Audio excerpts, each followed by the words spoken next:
Muy buenas noches, queridos hermanos.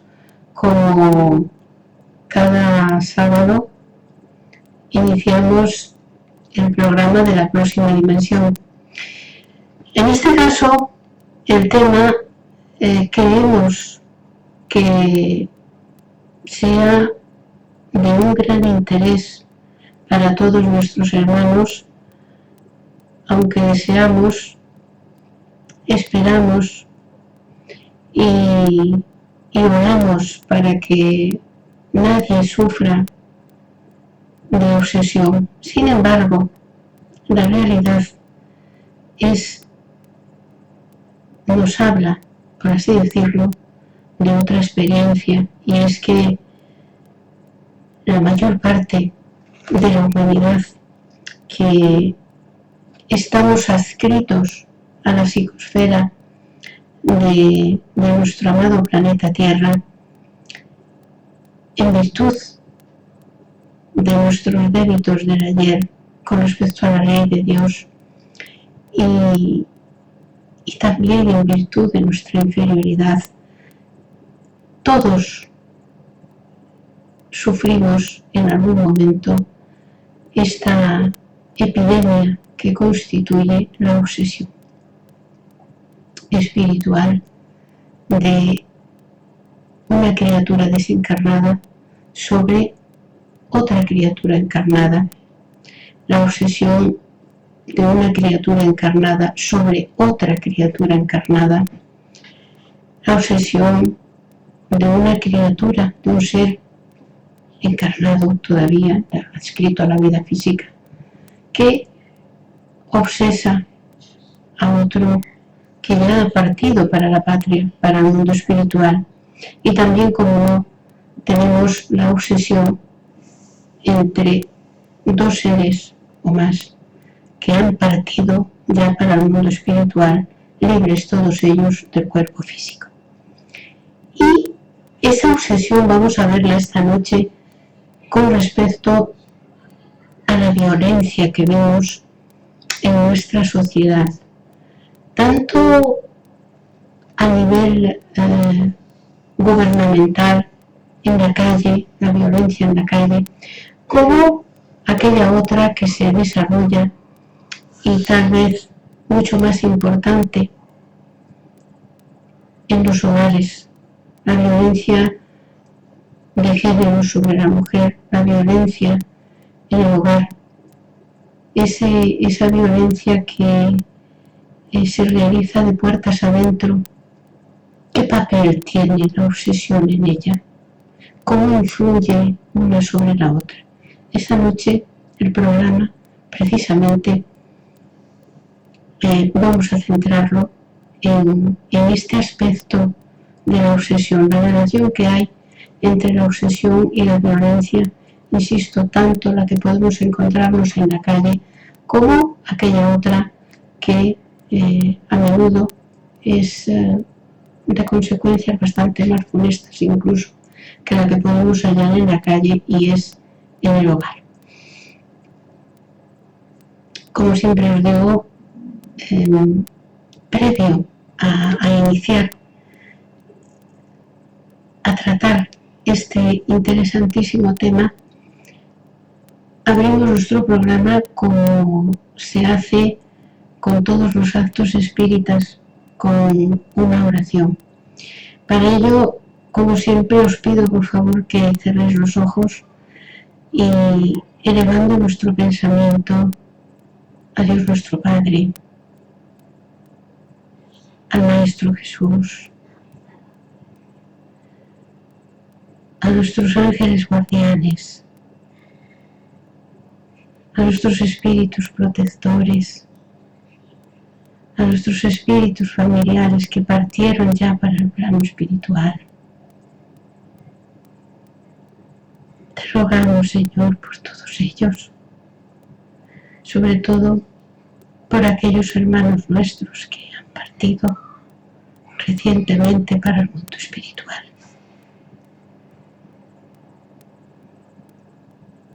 Así como por todos aquellos otros espíritus que seguimos en la vida física, todavía reencarnados, pero que algún día tendremos que volver para el plano espiritual.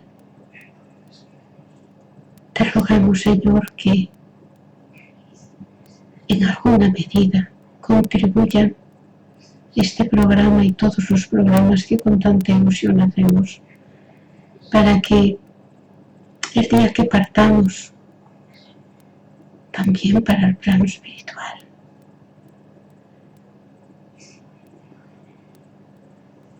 este lugar, este hermosísimo planeta sea un poquito mejor de lo que lo hemos encontrado cuando hemos llegado. Así sea.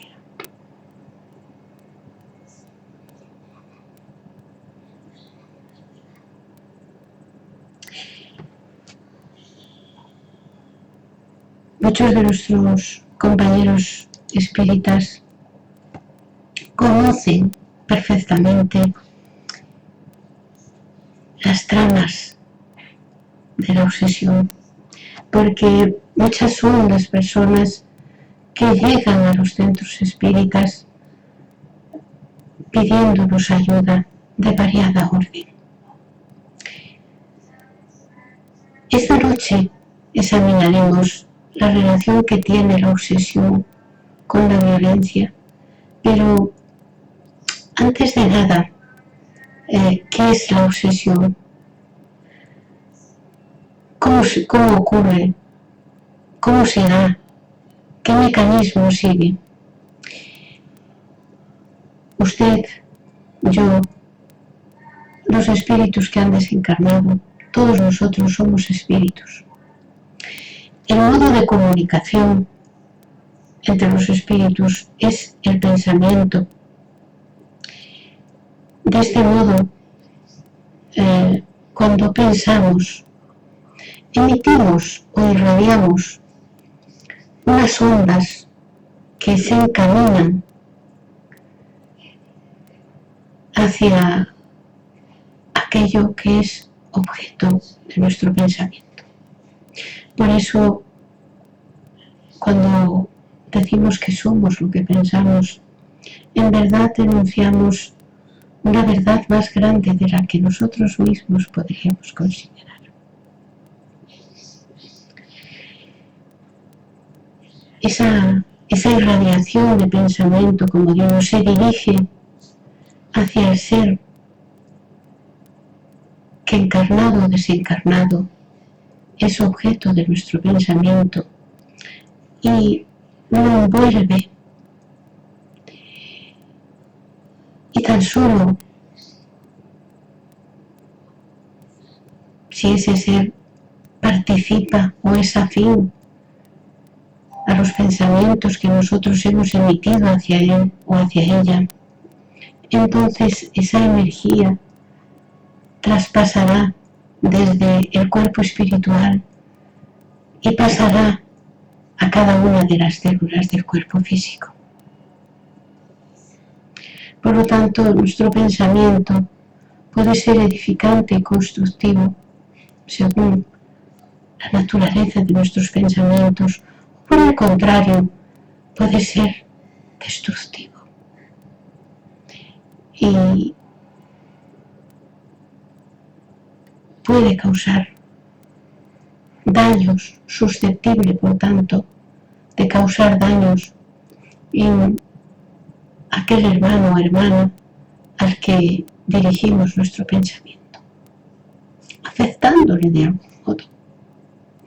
Claro, como la ley de afinidad gobierna nuestra vida, tanto cuando encarnados como desencarnados, de modo natural, aquellos pensamientos que son afines a los propios pensamientos que yo tengo me rodean sin que yo necesite hacer ninguna operación especial para que esto ocurra. Este, amados hermanos, es el mecanismo de la obsesión. ¿Y por qué se da? Se da porque dentro de nosotros existen todavía muchas tendencias malas, muchas tendencias erradas, pensamientos errados, conductas erradas, palabras erradas, erradas conforme a la ley de Dios. Y es por ese motivo, queridos hermanos, que la obsesión se produce. Jesús, cuando estuvo entre nosotros, nos avisó de que nos reconciliásemos con nuestro enemigo mientras estuviésemos en el camino de la vida, porque si no, este nos entregaría al carcelero y de allí no saldríamos hasta pagar el último céntimo. ¿Qué quería decir Jesús con esto? Estaba hablando, queridos hermanos, justamente de la obsesión.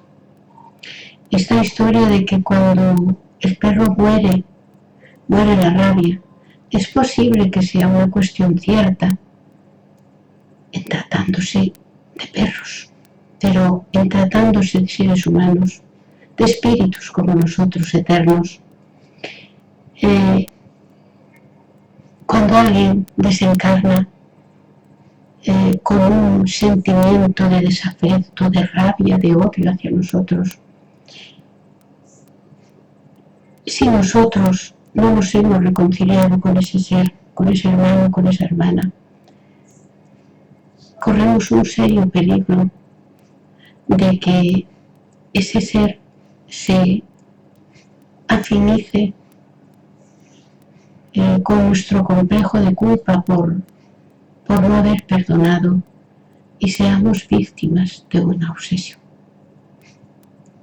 Esta es, así un poco a grosso modo y muy superficialmente, lo que se entiende por obsesión en el espiritismo, en la doctrina espírita, es una influencia perniciosa de un espíritu sobre otro. Normalmente es un espíritu desencarnado, pero la obsesión también puede darse entre personas que estamos encarnadas y de hecho esas pasiones que terminan en crímenes no tienen otro origen que unas obsesiones recíprocas entre encarnados. Y ahí está el quid de la cuestión muchas veces. Los más recientes estudios de psicología en la rama de la denominada inteligencia emocional demuestran que la emoción existe. Nosotros somos seres emocionales y nos regimos por la emoción. ¿Pero qué es la emoción? La emoción es un sentimiento, un pensamiento que es reactivo, es decir, que se desencadena a partir de una causa. Por eso conviene educar las emociones a partir de las virtudes cristianas: la fe, la esperanza, la caridad, la fraternidad. En definitiva, el amarás a Dios sobre todas las cosas y al prójimo como a ti mismo es el mejor administrador de emociones que haya podido recibir y que recibiremos la humanidad. ¿Qué quiere decir amarás a Dios sobre cualquier cosa? Pues justamente quiere decir que tenemos que amar a Dios, ser más fuerte en nosotros el sentimiento de amor hacia Dios que cualquier situación que pueda presentárseme a mí en la vida física o en el mundo espiritual. Nada que pueda ocurrirme, por gravoso que sea para mis intereses emocionales o materiales, puede estar por encima de ese amor a Dios. Y en segundo lugar, debemos de amar al prójimo como a nosotros mismos. Ese primer mandamiento constituye la mayor medicina que existirá nunca para que evitemos la obsesión. Alguien puede no perdonarnos el daño que le hayamos hecho, está en su derecho, pero su pensamiento no nos alcanzará, su pensamiento malévolo no nos alcanzará desde que nosotros no abriguemos ningún sentimiento errado y contrario a la ley de Dios para ese hermano, para esa persona. Esta es la proposición que hace el espiritismo para evitar la obsesión.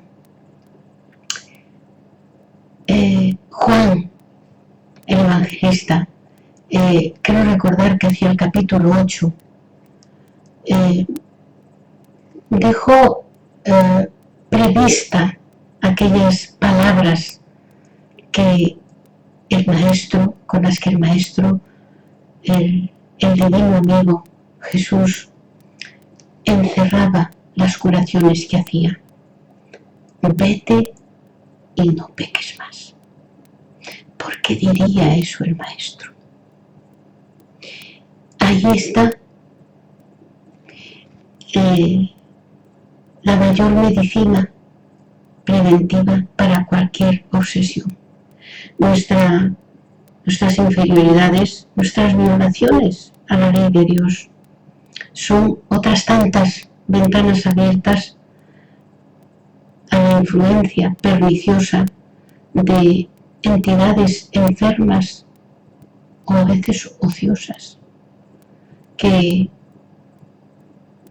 no son propiamente, muchos de ellos no son propiamente malos, no lo hacen por maldad, lo hacen por ignorancia, porque no comprenden el daño que están haciendo, no comprenden que están adquiriendo nuevos débitos.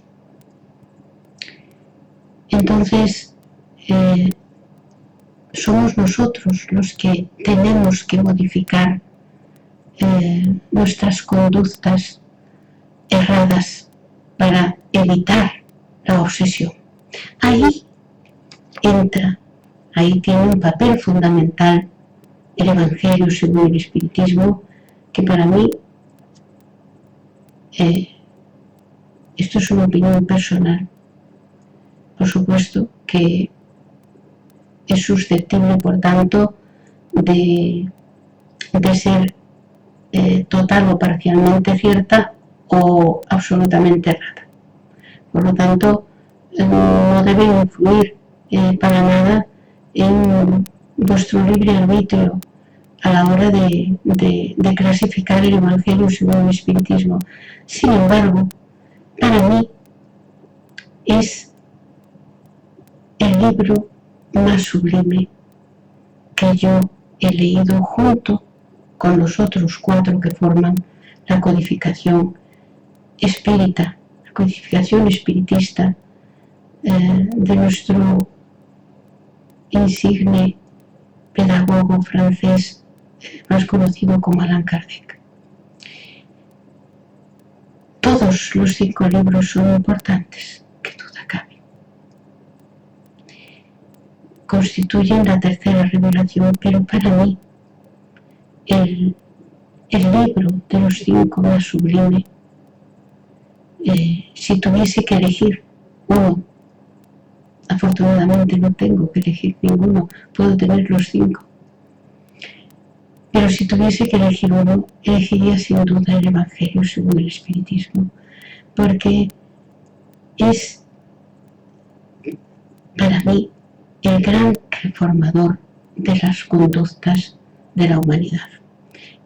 Y algún día llegará a la tierra en que sea aplicado incluso como código jurídico en las naciones, puesto que sus mensajes, sus instrucciones son tan profundas, tan hermosas, tan sublimes, que yo no he conocido ningún otro código de amor y de fraternidad más grande.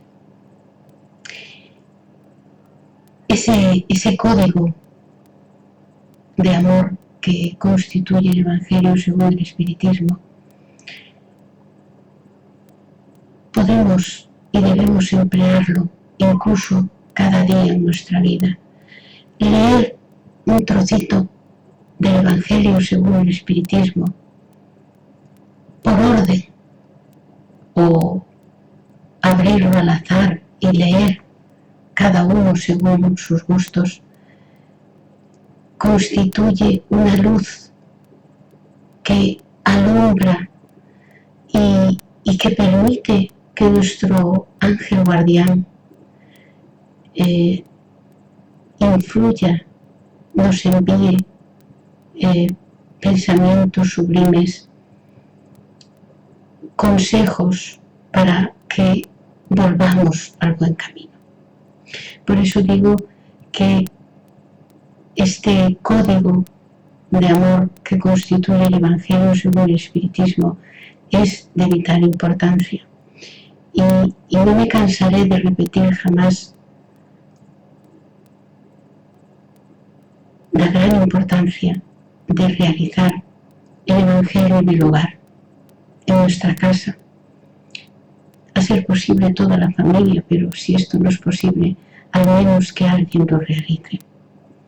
En nuestra página de espiritasevilla.es, en el margen derecho, donde está un retrato de María de Nazaret, si hacéis clic sobre ese retrato, podéis encontrar unas instrucciones en las que se explica cómo realizar el Evangelio en el hogar. Y si tenéis dudas, cualquier cuestión, cualquier pregunta que tengáis que hacer sobre el tema, podéis dirigir, como siempre os digo, un correo desde nuestra propia página web y os contestaré en el momento en el que pueda. Iré a vuestro correo. A veces son bastantes los correos que nos envían, gracias a Dios, las personas, y tratamos de contestarlos en el menor tiempo posible. Como decíamos, la obsesión está muy unida a la violencia que vemos en nuestras calles, en los hogares terrenales, entre padres e hijos, entre pareja, entre hermanos, en la propia calle. Pero ¿por qué surge la violencia? Es verdad que la violencia siempre engendrará violencia, no constituye ninguna solución para ningún problema. Esto es muy cierto. Pero también no es menos cierto que cualquier conducta violenta surge como una conducta reactiva hacia una causa que esa persona que ejerce la violencia, que responde violentamente, considera errada. Por lo tanto, esto me hace recordar aquellas palabras que aparecen también en el Evangelio según el Espiritismo, que dice que estamos en un mundo donde el mal anda suelto, donde el error anda suelto, y es necesario que vengan los escándalos, pero hay de aquel por quien el escándalo venga. ¿Por qué digo esto? Porque la violencia es de ese tipo de escándalos, porque el escándalo es algo que produce un choque, ¿no? Y la violencia, claro que produce un choque en nosotros. Los estados, las naciones, los gobiernos, creemos que tienen un gran papel en erradicar y evitar la violencia, no respondiendo a esa violencia, sino educando a las nuevas generaciones en educar las emociones. Porque una explosión violenta es una reacción a una causa que tal vez sea injusta, pero que ha provocado en nosotros una emoción que no hemos sabido gobernar y que de repente ha explotado y lo ha hecho como una conducta violenta. De este modo, digo que los gobiernos de las distintas naciones tienen un papel fundamental, puesto que deben poner a disposición de las personas instrumentos jurídicos gratuitos para que las personas podamos, los ciudadanos de a pie, podamos ejercitar nuestros derechos o denunciar aquellas situaciones en que se conculcan los derechos. Una nación que no tiene estos instrumentos jurídicos a disposición de todos sus ciudadanos se prepara o debe de prepararse para asumir la violencia que antes o después estallará en la calle, en los hogares, etcétera, etcétera. Por esto es muy importante que los instrumentos de que dispongan los ciudadanos sean reales y efectivos, porque si no generan conductas de rencor, de rabia, de rebeldía, que unen a esa persona automáticamente con inteligencias que, encarnadas o desencarnadas, tengan esos mismos sentimientos de rabia, de odio, de impotencia. Por ello es muy importante el papel de nuestros gobiernos y nuestros gobernantes, y es mucha la responsabilidad que contraen los hermanos y hermanas que nos gobiernan, puesto que aquellos que Dios ha colocado o ha entregado en sus manos un amplio poder, no es para que lo ejerciten en beneficio suyo, con absoluto desprecio de sus hermanos, sino que Dios los ha colocado en esas posiciones a fin de que nos conduzcan a todos los demás hermanos que somos o venimos a ser los administrados o los gobernados y nos acerquen a Dios. Del mismo modo, también nosotros tenemos una responsabilidad con respecto a nuestros hermanos que nos gobiernan, de orar por ellos, de comprender que cometen errores, también nosotros los cometemos. Ser comprensivos y no exigir conductas impolutas, intachables a nuestros hermanos por el hecho de gobernarnos, cuando nosotros mismos, los administrados, los gobernados, estamos aún lejos de conducta alguna intachable. Por ello, también les debemos lealtad y todas esas críticas rebeldes, con absoluto desprecio de la caridad cristiana, constituye un débito en nuestro camino. Jesús lo dijo: sin caridad no hay salvación. Y en cualquier circunstancia aconsejaba el convertido de Damasco, Saulo de Tarso, aconsejaba que diésemos siempre esperanza en cualquier situación. Y es verdad, cualquiera que sea la situación que estamos atravesando, sea política, social o personal, nunca debemos de olvidarnos de la caridad, que sin caridad no hay salvación y que debemos ser caritativos hasta para con los criminales, según nos aconsejó el Divino Maestro.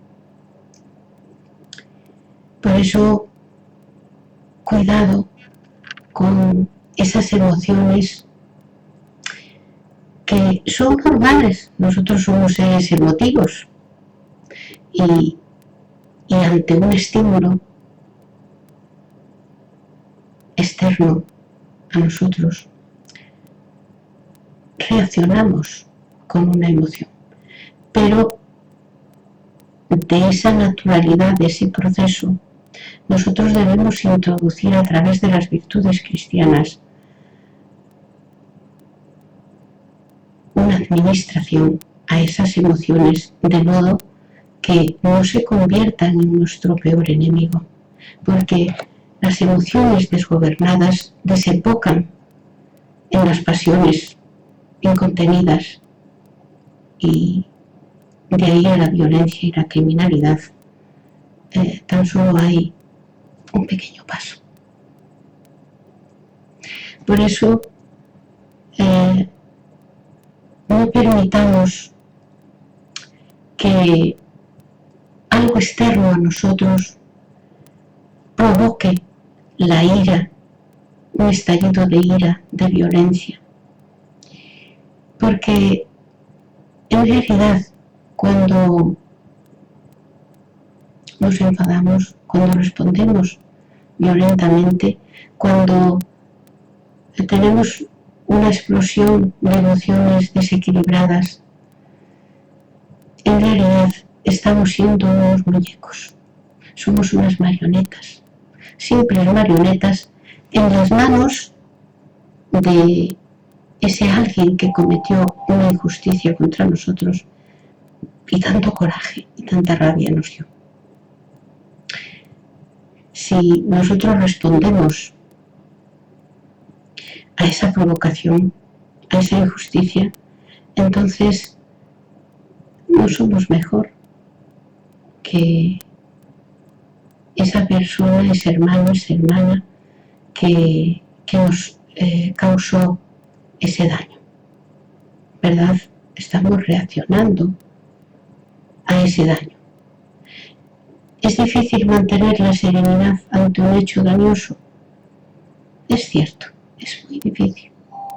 Pero, como nos dicen los espíritus superiores a Allan Kardec, de que algo sea difícil, no se sigue que sea imposible. Por lo tanto, ninguna conducta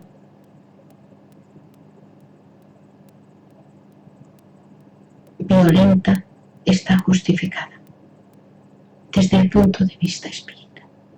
Es verdad que la violencia está denotando que algo no anda bien, de que algo está errado, ya sea en el gobierno, ya sea en las fuerzas de seguridad de un país, en nuestro hogar. Cuando hay un estallido de violencia, no se produce sin más, sin un motivo. Esto no es verídico, no es real que un estallido de violencia resulte de la nada. El estallido de violencia siempre tiene un porqué, una causa. Por lo tanto, cualquier situación de violencia está indicándonos una causa errada que fue la que provocó ese estallido de violencia. Que en ningún momento estamos tratando de justificar esa violencia, pero sí debemos llamar la atención para nosotros mismos, sobre todo, si cerca de nosotros ha estallado la violencia en nuestro hogar, en nuestro entorno de trabajo, en la calle. Esa violencia no ha saltado por nada. Esa violencia tiene una causa.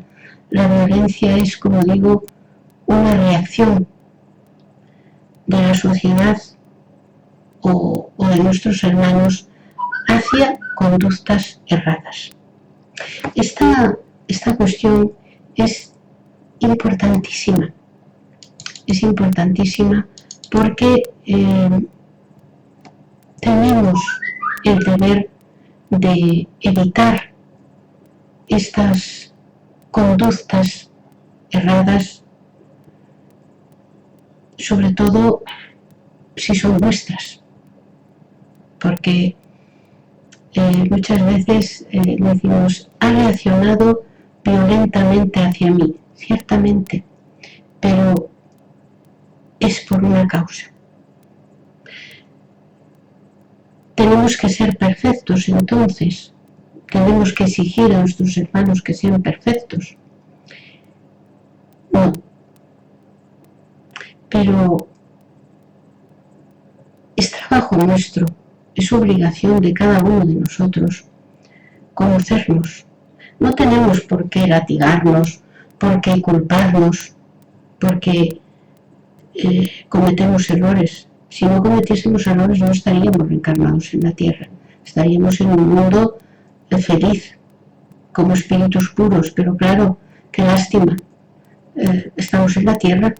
Entonces es porque todavía estamos a miles de eones de años de luz de llegar a esa pureza espiritual como la que tiene nuestro modelo, que es Jesús, el Cristo Jesús. Por lo tanto, algo que nos va a ayudar es el conocernos a nosotros mismos. Ni conductas escapistas de lo hice porque yo soy así. Como dice el anuncio, lo hice porque yo lo valgo. Ni tampoco excesivos complejos de culpa. Yo soy culpable y latigarnos. No. Ni escapismo ni culpismo, responsabilidad. Tratar de ver qué cuota de responsabilidad nuestra hay en esa situación y ponerle remedio desde que esté en nuestras manos ponerlo, porque ni siempre podemos poner el remedio, porque no es una responsabilidad nuestra. Por eso indico que siempre que sea nuestra responsabilidad. A veces afecta a otro hermano y en ese caso tenemos también que respetar su evolución.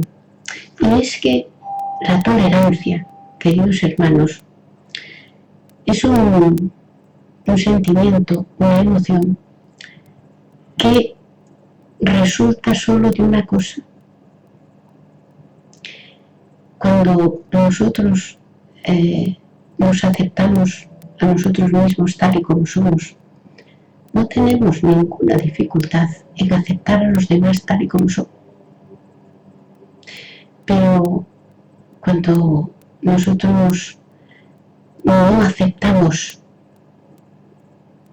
nuestro nivel evolutivo, ahí nos tornamos exigentes y hasta tiranos con las conductas de los demás. Por lo tanto,